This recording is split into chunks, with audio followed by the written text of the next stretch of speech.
Hey guys, Mr. Davis here. We're going to be looking now at ecosystems, and this is going to be our first introduction to ecosystems. So we've talked about the biogeochemical cycles. We have talked about the nature of the atmosphere. We've kept hinting at this whole Earth is a closed system and everything is recycled. So what I'm going to do now is I'm going to show you the extension of that and how that connection of everything applies to the living organisms that we have on Earth. So the first thing you really need to understand is that the study of ecosystems is really the study of connections. All right. So it's referred to as ecology in environmental science. So this is a part of environmental science, but it's called ecology. Ecosystems on land, you'll hear me refer to them as biomes. In the water, they're oftentimes called aquatic life zones or just aquatic ecosystems. All right. That biome term seems to be a real terrestrial centric one. We're going to look at a couple of things here, and I want to try and link this to our biogeochemical cycles by first looking at the idea of the law of minimum, that is the limiting resources. All right, so this is when this item is used up, the ecosystem is limited by it. All right, it is the thing that runs out first, and that stops the amount of something that can happen in the ecosystem. All right. And then you have the law of tolerance, and that's how well can organisms in an ecosystem handle a change. And some ecosystems are very change tolerant. They're able to weather a variety of conditions very well.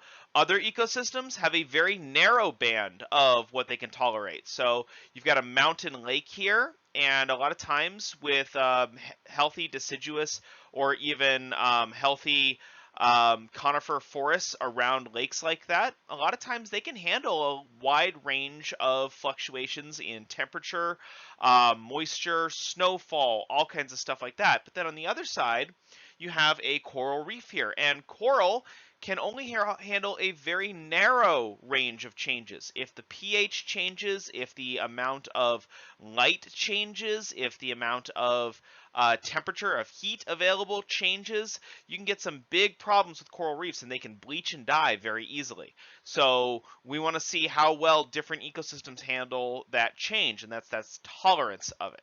All right, so let's take a look and talk a little bit about some of the roles in an ecosystem and what happens. So first off, ecology is the study of interactions between different organisms and between organisms and their own environment or surroundings. All right. So key term here is these interactions. So how do the things interact with each other?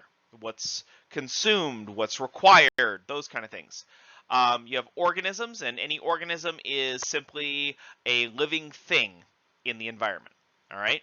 And then the environment is pretty much all the biotic and abiotic things. Well, wait, hold on. Got to define those terms. So ecosystems are made up of biotic, which are living or once living things. And that can include stuff like the living organisms, the waste products of those organisms, the dead bodies of those organisms, how they're decomposed, how they're eaten, that kind of stuff. Those are all the biotic factors. Then you have the abiotic factors. And when you put that A in front of a word, what that means is without. So this is biotic or life, because biology, that's life. Abiotic, without life, or not living. And the abiotic factors are things like the rain. The water is not alive, all right? So that rain is an abiotic factor. The rocks, the geology of it, that's an abiotic factor. The sunlight, that's an abiotic factor. The sunlight is not alive. Now, these things are needed by the living organisms, but that's what ecology is. It's the ecosystem. It's the study of all of the living and non-living factors in an area. So some other key terms. So I want to start with some levels of organization here. You have an organism that is one living thing. So you have your organism, that's one living individual. Then the next level is the population, and that's all the members of a given species in an environment. So squirrels in a park, pine trees in the forest, frogs in a pond, all right, as long as they're all the same species. Then you have the community, and that's all the living organisms in the area. So that's the grass, the frogs, the dragonflies, the cranes, all that stuff. And then you have the ecosystem. That's all of these living things plus those abiotic factors. And then eventually you get up to the biosphere, which is all the living stuff on our whole planet. All right. So some important folks that are in any living system or any ecosystem. First off, you have your producers. So sunlight is the main source of energy for life on Earth. All right, we are getting a continuous supply of sunlight on our planet, and that is being harnessed by producers and turned into food. So the producers are also called autotrophs. And in most terrestrial ecosystems, so most terrestrial biomes, uh, the producers are going to be plants. And this could be grass, it could be trees, it could be ferns, it could be any number of these organisms. And they produce energy using light in this case, and you use light energy to create chemical energy. And that process, if we remember from the carbon cycle, is called photosynthesis. All right, so photosynthesis is the use of light to make energy. So let's take a look at photosynthesis. So plants and plant-like protists are going to be your major photosynthesizers. You also have some bacteria in there as well. All right, so photosynthesis uses light energy to convert carbon dioxide and water into oxygen and carbohydrates, or sugar. Most often, glucose is the first step in what's made because glucose is the most simple of the sugar molecules. It's the fastest and easiest one to make. So this is the equation that I kind of want you to remember. So it's 6 carbon dioxide plus 6 waters with light energy activating it gives you 6 oxygen and 1 glucose. All right, so you have 6, 6, 6. Quickly, an easy way to remember this, we call it the devil's reaction. 6, 6, 6. Yeah, okay. Look, it's dumb, it's stupid, but you're going to remember that now because it's dumb and stupid, and that's okay. All right. All right, so that produces energy. That's carbohydrates. We can eat carbohydrates. We can eat glucose. All right, that's food for us too, but it's also food for the plants. So you have sunlight, carbon dioxide, and water coming in. You have oxygen and glucose as your outputs. Fantastic. But you also have chemosynthesis. Now, chemosynthesis is the changes that are performed by bacteria usually to use chemical energy to produce carbohydrates. Okay, so this is where it gets kind of weird, okay? This is found usually in extremely high temperatures and extreme environments. This is a general example of one of the equations for chemosynthesis. You produce carbon dioxide, or sorry, you consume carbon dioxide, water, hydrogen sulfide, and oxygen at high temperature, and you can combine that into carbohydrates and sulfuric acid. So this requires a bit of oxygen to be there, but a lot of times that oxygen is available because of the chemical reactions going on there will release oxygen as a byproduct. Here's an example of a variety of chemosynthetic organisms that are all gobbling up sulfur in the water. So you see this deep blue color and then this green and yellow and red. Well, each one of those colors is a different colony of bacteria. So that bacteria is gobbling up that available energy at those high temperatures.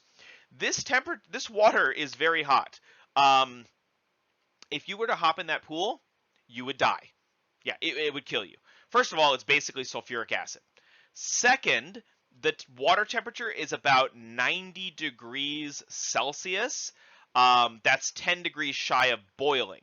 Most living organisms can't live at that temperature. That is considered an acceptable temperature to cook food at a lot of times.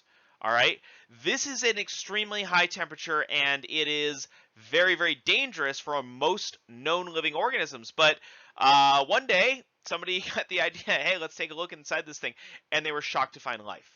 Not only that, you can find life in a bunch of other places that uses chemosynthesis. So another place where you'll find this is the bottom of the ocean. These are deep ocean hydrothermal vents. So this is hot water boiling out of the ground up into the water column. The water coming out of here is actually above boiling. The inside of these gas vents have been probed, and the water temperature is several thousand degrees sometimes. And it's able to be that extremely high temperature because this is also under 2 to 3 miles under the ocean, so under a huge amount of pressure there. And it's an absolutely fascinating ecosystem. This wasn't discovered till 1983. We didn't even know this existed. A lot of scientists and other people at the time thought, there can't be much life at the bottom of the ocean. There's no sunlight, so there's no energy, so there's no ecosystem possible. Well, it turns out you've got tube worms that are 6 feet long that have chemosynthetic bacteria that live inside them that provide them with food.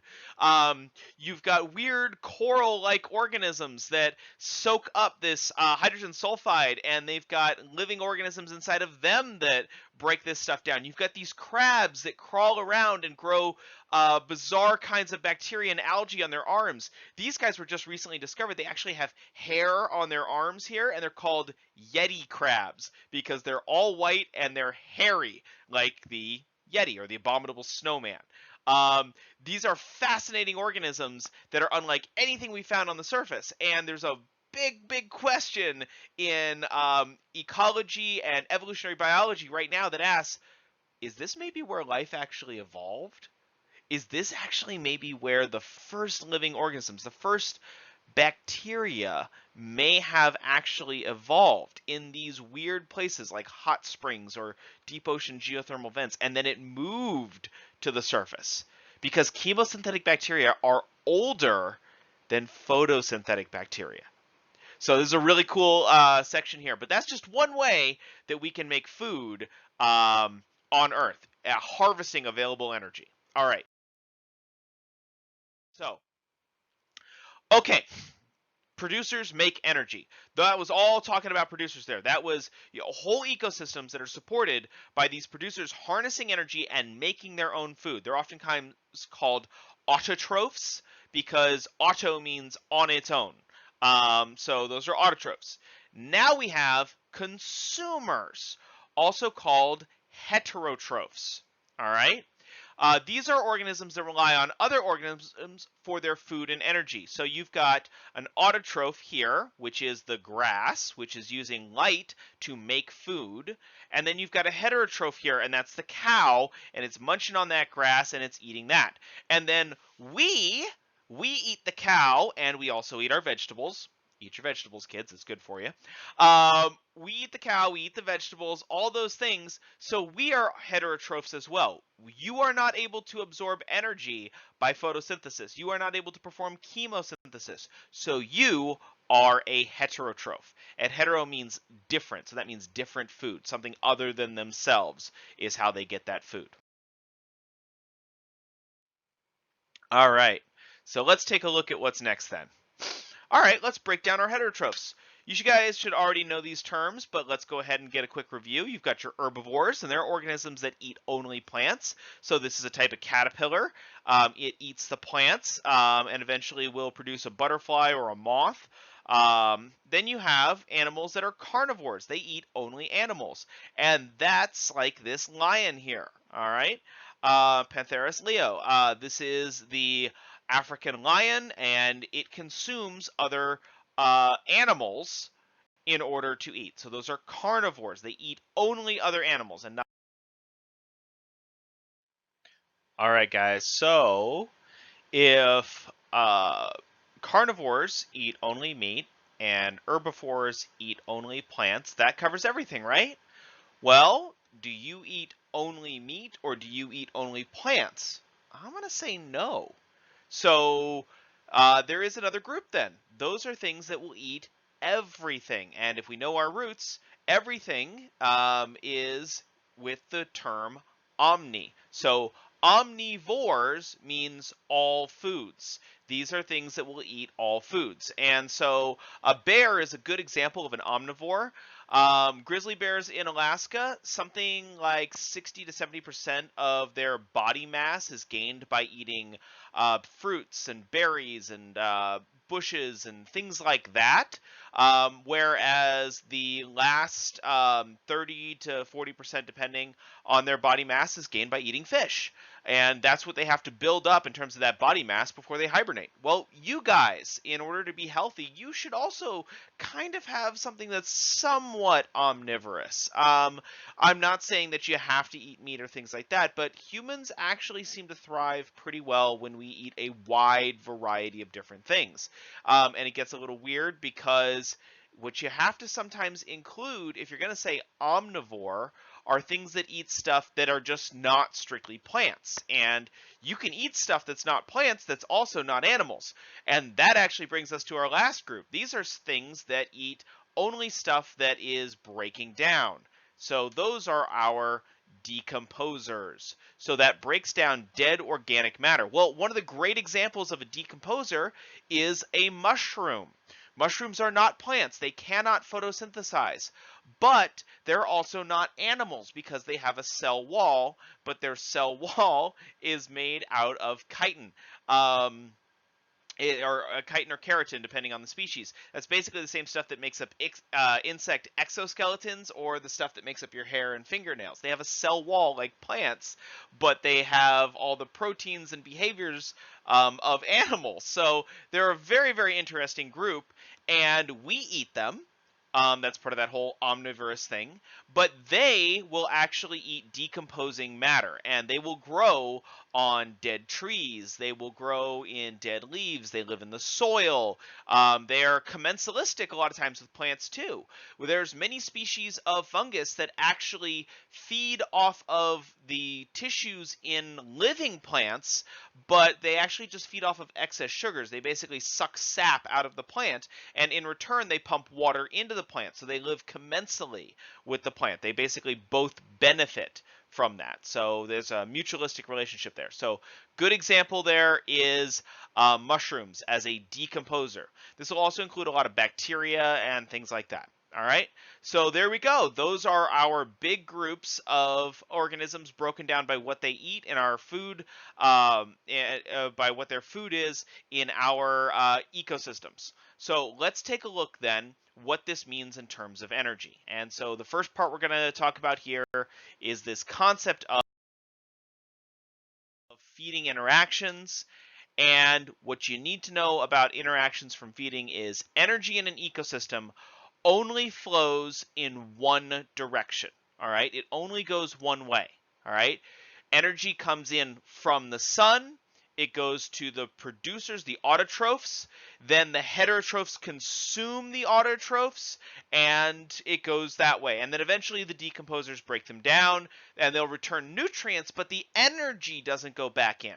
All right, so we talk about energy, that's calories. Nutrients are things like minerals and vitamins. So remember our cycles: sulfur, carbon, phosphorus, nitrogen, those kind of things, not as energy, but as raw materials. That's the nutrients I'm talking about there. They can be cycled and move around.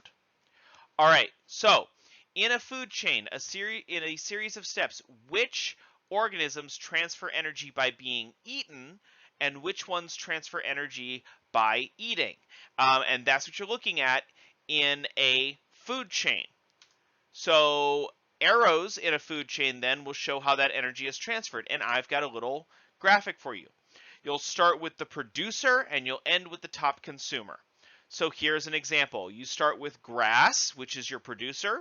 Grass is eaten by crickets. Crickets get eaten by frogs, and then raccoons will actually eat frogs. So there we go. The energy goes from grass to cricket, cricket to frog, frog to raccoon. All right, and that's a very simple food chain or just food chain, because this only shows one interaction. All right, Simple way of showing that. And I'm sure you guys have seen the food chain before, and you know that is, the little fishies get eaten by the big fishies, and the big fishies get eaten by, the birds or whatever. All right. So that's that kind of interaction there. Okay. All right, guys, that's actually what I want to show you there to introduce ecosystems. When we come back, what we're going to need to talk about is some things to tie all this together. So issues like laws of thermodynamics. You heard about those in the Bozeman video. And one law of thermodynamics is energy is never created or destroyed. It's just rearranged. Well, you should be able to spot where that's happening in here.